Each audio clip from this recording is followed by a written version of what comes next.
Now, Alex, tell me about the NBA gambling bust. What happened there, and why is it inspiring some wild conspiracy theories like this one from ESPN pundit Stephen A. Smith, who claimed it was part of Donald Trump's revenge plot and a plan to distract from protests against the president?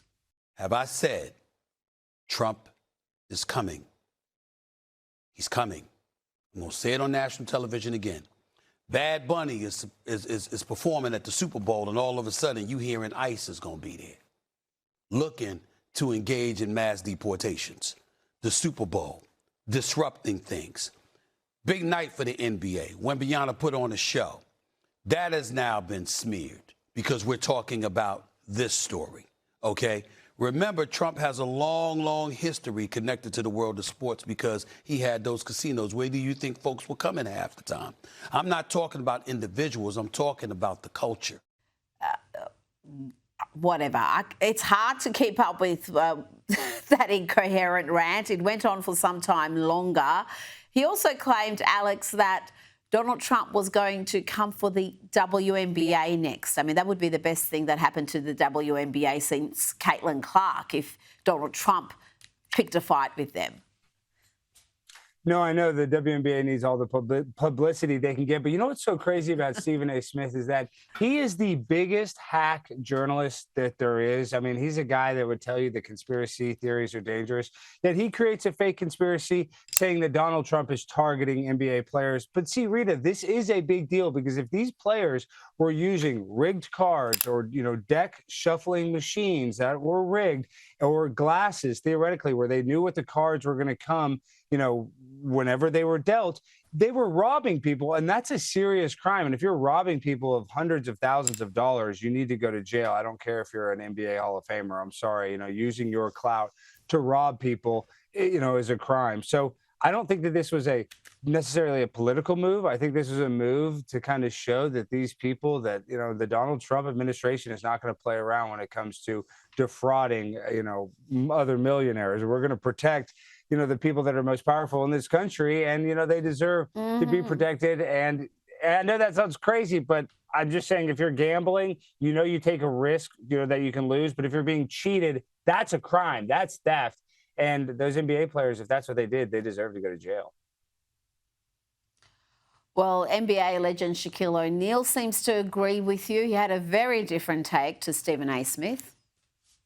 But I know Chauncey, I know Damon very well, played with Damon, so I don't want to sit up here, but I'm ashamed that those guys would put their families and their careers in jeopardy. There's an old saying in the hood, all money ain't good money. So if you're making $9 million and you're dealing in certain things, like how much more do you need? Especially if you get caught, you can do jail time, lose your career. Put a bad image on yourself or your family. That's pretty damning from an NBA legend and someone who knows some of those names personally. Well, Rita, it's really dark because Terry Rozier, one of the players that is accused of doing this point shaving scandal, he was getting paid for his NBA salary $350,000 per game. That's what he's getting paid per game just for playing in the game. And he was allegedly doing the point shaving scam to make an extra $200,000. So it doesn't make sense that you would risk your entire livelihood and, just like Shaq said, potentially go to jail to make an extra $200,000. And I know times are tough. We all need extra money, but it seems like that he had gotten probably some gambling debt and he might have been repaying debt. And that's why he was forced to do it. So if that is the case, then maybe he does have, a say in court, and he could say that he felt like he was threatened and that he had to do this. But I don't know. That'll all come out in the court case. Yeah, well, this is why if you're a sporting professional, you've got to be very careful who you associate with and what gambling debts you rack up, because you can put yourself in a very vulnerable position. Now, Alex, I'm going to need you to explain this next clip, which features you mocking members of Antifa. See, this guy keeps on trying to bunt me every time I walk by. Is he right?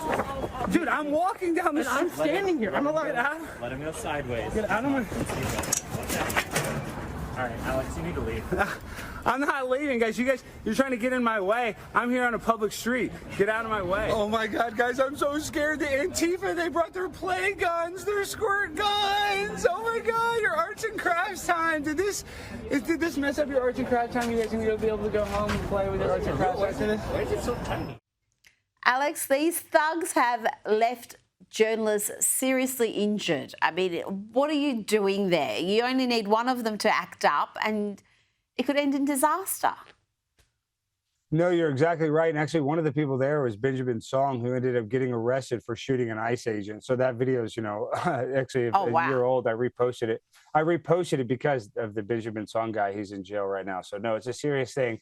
I can't mess around it, and these guys aren't playing anymore. So no, that's a scary video. But you're still doing it. I saw footage of you just with the No Kings protest doing the same thing. I'm going to have another word, I think, I don't know, to your girlfriend about how you're going to stay safe. Yeah, you're right. You're right. But the No Kings protest, at least I didn't see any guns. If I would have saw a gun, I would have ran the other way, probably. True. Alex Stein, thank you so much for your time.